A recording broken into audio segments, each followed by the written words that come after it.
예레미야 2장 20절에서 25절 말씀. 나는 이방 신들이 좋으니. 오늘 본문은 하나님 앞에서 남유다가 저지른 죄에 관한 내용입니다.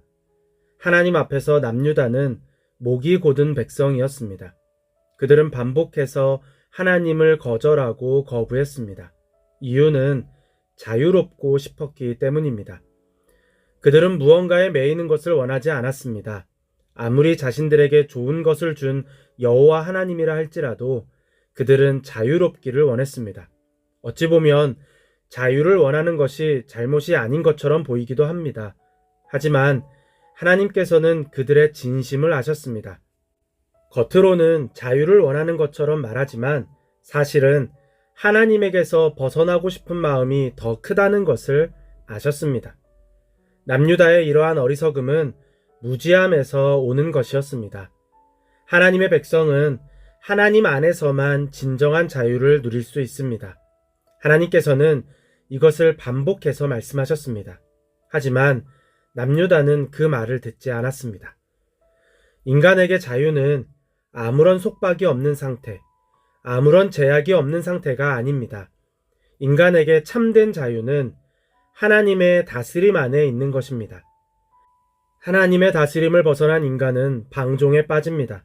그렇기에 하나님께서는 출애굽을 통해 수많은 잡족에 불과했던 이스라엘을 하나님의 군대, 하나님의 백성이라 부르셨고 그들이 따를 율법을 주셨습니다.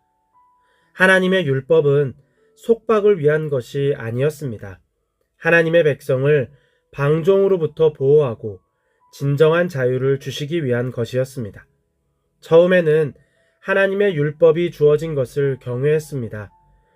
종노릇하던 자신들의 인생을 자유인으로 바꿔주신 하나님께서 하나님의 백성이라는 새로운 정체성을 주셨기 때문입니다.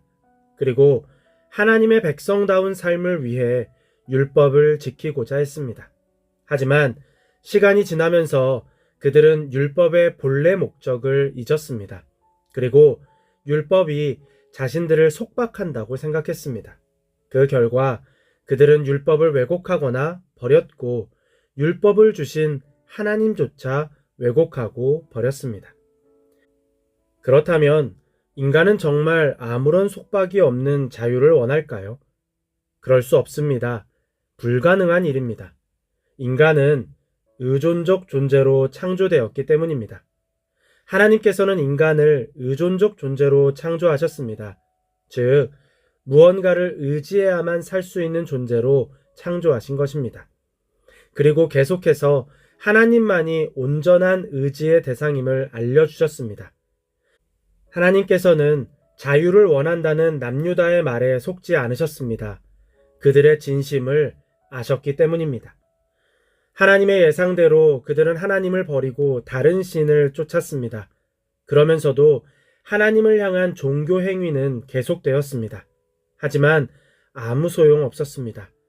그들이 아무리 잿물로 몸을 씻고 비누로 몸을 닦아도 남유다의 더러운 죄악은 여전히 하나님 앞에 남아 있었습니다.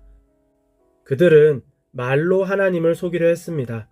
자신들이 스스로 몸을 더럽히지 않았고 바알 신들을 따라가지도 않았다고 주장했습니다.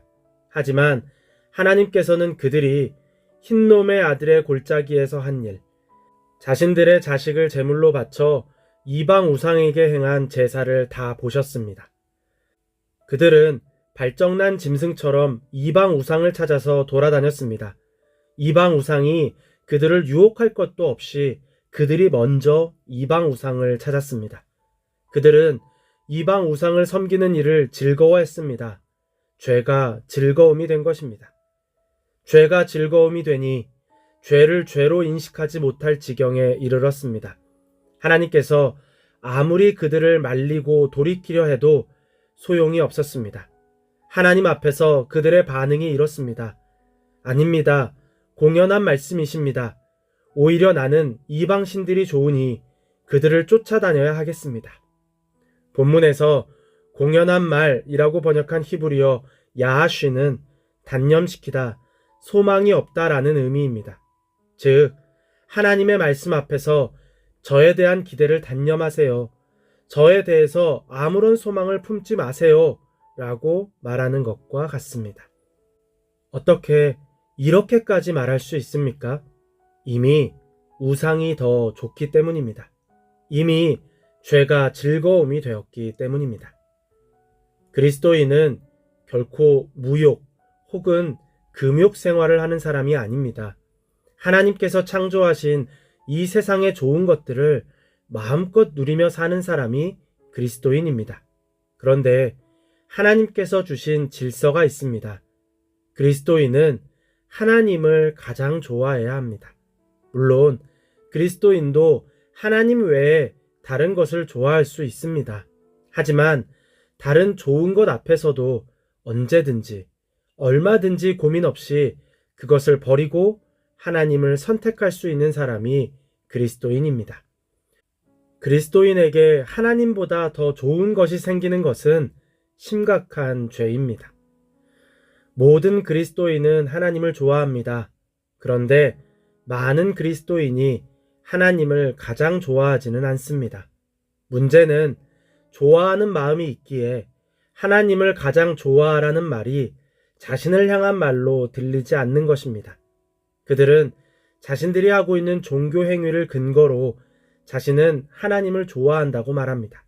하지만 하나님께서 다 보셨습니다.